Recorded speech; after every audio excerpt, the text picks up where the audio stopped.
અંદર લિંગી પ્રજનનમાં આપણે જોઈએ તો નર પ્રજનન તંત્ર પ્રશ્ન આઈએમપી છે. આકૃતિ પણ મહત્વની છે કે નર પ્રજનન તંત્રની આકૃતિ દોરી અને તેનું કાર્ય વર્ણવવાનું હોય છે. તો નર પ્રજનન તંત્રની અહીંયા બાજુમાં આકૃતિ આપણે દર્શાવેલી છે, તમે જોજો.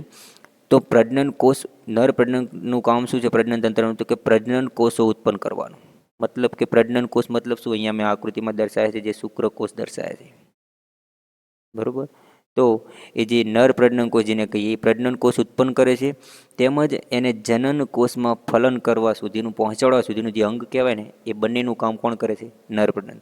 એટલે કે આ શુક્રકોષને જે નર પ્રજનન કોષને એક માદા સુધી, બરોબર, માદા એટલે માદા કોષ જેને આપણે કહીએ અંડકોષ કહીએ છીએ, બરોબર. તો અંડકોષ સુધી ફલિત થવા માટે જે કાર્ય કરે છે જે અંગ, એ છે નર પ્રજનન તંત્ર, બરોબર. એટલે શુક્રકોષ ઉત્પન્ન તો કરે છે, સાથે સાથે તેને ફલિત કરાવવાનું કામ પણ કોણ કરે છે? તો કે નર પ્રજનન તંત્ર. નર પ્રજનન કોષ અથવા શુક્રકોષનું નિર્માણ ક્યાં થાય છે? શુક્રપિંડ. તો અહીંયા તમે જોશો તો આકૃતિમાં અહીંયા દર્શાવ્યું છે જે આ ભાગ છે એને આપણે શુક્રપિંડ વાળો અંદર દર્શાવેલો છે તમને આટલા ભાગની અંદર. આ છે વૃષણ કોથળી છે, બરોબર.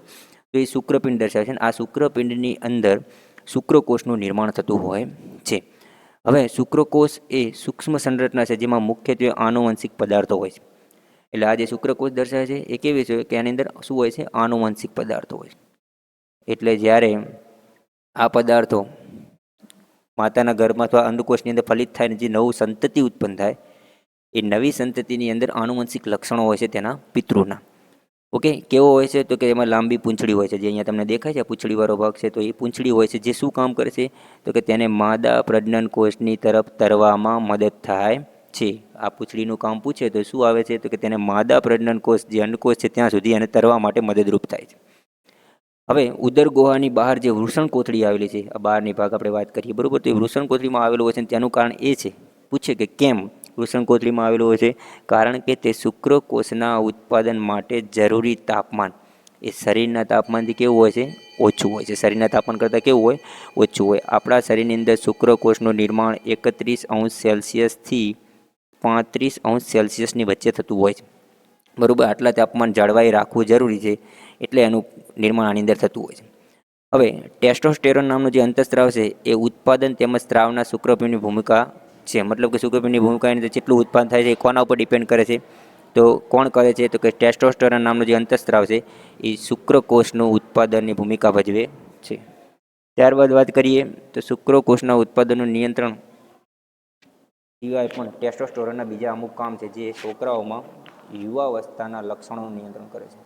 મતલબ કે છોકરાઓમાં જે યુવાવસ્થા આવે છે એ પહેલાં આવવું કે મોડા આવવું છે એનું પણ કોના ઉપર ડિપેન્ડ કરે છે? કે એના અંદર ઉત્પન્ન થતો ટેસ્ટોસ્ટેરોન નામનો અંતઃસ્ત્રાવ. આ બે અંતઃસ્ત્રાવ આપણે જોયા હતા કે નરની અંદર ટેસ્ટોસ્ટેરોન હોય છે અને માદાની અંદર ઇસ્ટ્રોજન હોય છે. આના અગાઉના ચેપ્ટરમાં આપણે જોયું હતું, બરોબર, જ્યારે અંતઃસ્ત્રાવ વિશે ભણતા હતા ત્યારે. ત્યારબાદ વાત કરીએ કે શુક્રકોષનો ત્યાગ શુક્રવાહિની દ્વારા થાય છે. હવે અહીંયાથી જે શુક્રકોષ ઉત્પન્ન થાય છે એ શુક્રકોષ એ શુક્રવાહિની મારફતે આ રીતે જાય છે. અહીંયા તમે દેખશો તો કે આ શુક્રવાહિની દર્શાવેલી છે. શુક્રવાહિની આ ભાગ સાથે જુઓ, તમે જુઓ તો કે એ મૂત્રાશય સ્વરૂપ જાય છે, આ તરફ જાય છે. અહીંયા તમને દર્શાવે છે મૂત્રાશય.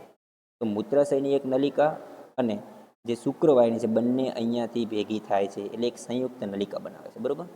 તો શુક્રકોષનો ત્યાગ એ શુક્રવાહિની દ્વારા થાય છે, જે મૂત્રાશયમાંથી આવનારી નળી સાથે જોડાઈ અને એક સંયુક્ત નળી બનાવે છે.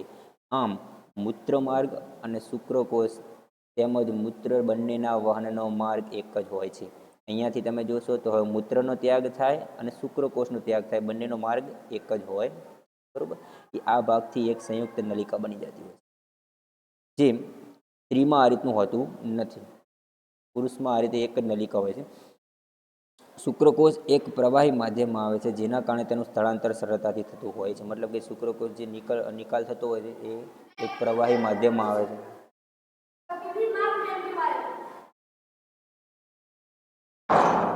લઈ જા.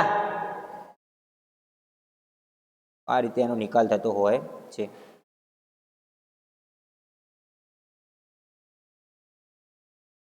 તો આ હતું નર પ્રજનન તંત્રની વાત કરી. હવે આપણે જોઈએ માદા પ્રજનન તંત્ર, એનું કાર્ય અને આકૃતિ પણ એની મહત્વની છે. આઈએમપી આકૃતિ જે પૂછાતી હોય છે. ઓકે, તો જો તો માદા પ્રજનન કોષનું ઉત્પાદન જ્યાં થતું હશે એ માદા પ્રજનન અંગ હોય છે.